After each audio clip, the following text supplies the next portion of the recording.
Poursuivons notre méditation avec l'Enfant Jésus de Prague.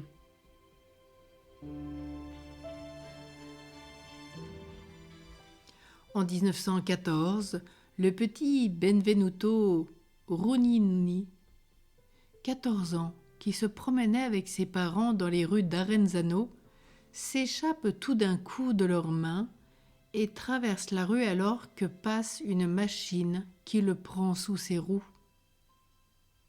Les passants se mirent à crier et le chauffeur de s'enfuir.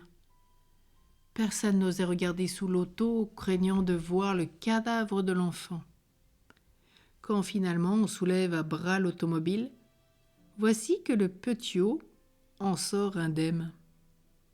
Ceux qui assistaient à cette scène ne savaient s'il s'agissait d'un rêve ou d'une réalité. Je porte la médaille de l'enfant Jésus et c'est pourquoi, en me voyant en danger, je l'ai appelé. Il est venu me sauver.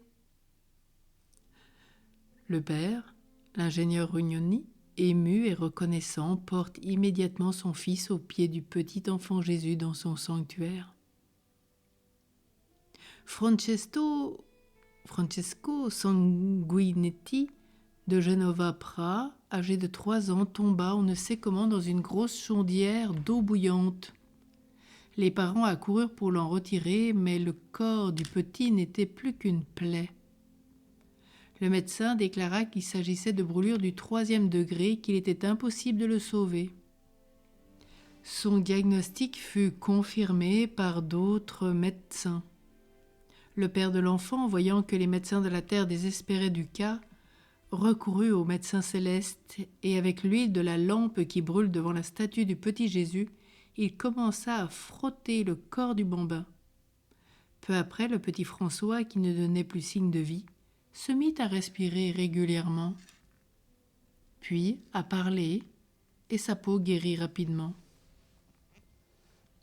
Un enfant de Santiago, âgé de 4 ans et demi, Jacques Tellez, un soir de 1939, s'amusait avec une aiguille assez longue. Il la mit en bouche et l'avala sans s'en rendre compte. Transporté d'urgence à une clinique, on tenta, mais en vain, de la lui faire rendre. L'enfant commença à sentir à l'intérieur les piqûres de l'aiguille et il était près d'étouffer.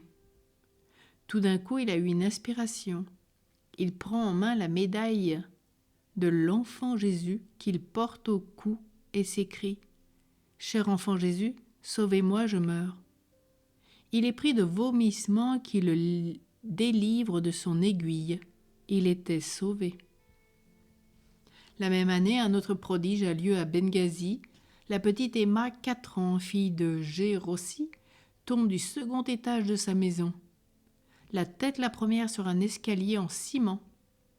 Recueillie dans une flaque de sang, elle est transportée dans une clinique où les docteurs constatent qu'elle a une fracture à la base du crâne avec épanchement de sang et de matière grise à l'oreille gauche.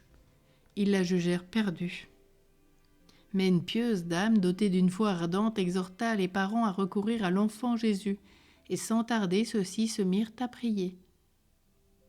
Dès qu'ils eurent commencé à prier, l'hémorragie de l'oreille cessa subitement. Le cœur des parents s'ouvrit à l'espérance, tandis que les médecins niaient toute possibilité de guérison. Mais leur science n'avait pas compté avec l'efficacité de la prière. Après 5 jours, voici qu'arriva d'Arenzano par voie aérienne l'huile de la lampe qui brûle devant le Saint-Enfant et qu'on avait demandé par un télégramme. On fait immédiatement des onctions sur la fillette. À peine avait-on achevé la prière qui accompagne ces onctions que l'enfant demande à manger et qu'elle se sent bien. Après quelques jours, elle est hors de danger, soumise à une radiographie. On constate que la fillette avait une large fracture du crâne qui s'étendait de tout le côté gauche de la tête, ce qui, au dire des médecins eux-mêmes, confirme de façon absolue le caractère prodigieux de cette guérison. Prions avec tous les pèlerins d'Arenzano et tous les fidèles. Ô Saint Enfant Jésus, qui répands tes grâces sur ceux qui t'invoquent, regarde-nous prosternés devant ta sainte image et écoute notre prière. Nous te recommandons tous les pauvres qui se confient à ton divin cœur. Étends sur eux ta main toute puissante et viens au secours de leur indigence.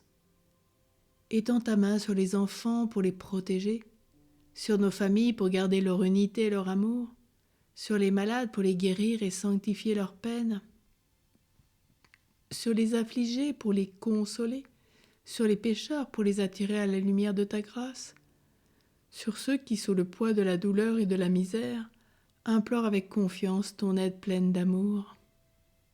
Étends la main encore sur nous pour nous bénir. Accorde au petit roi les trésors de ta miséricorde et de ta paix au monde entier.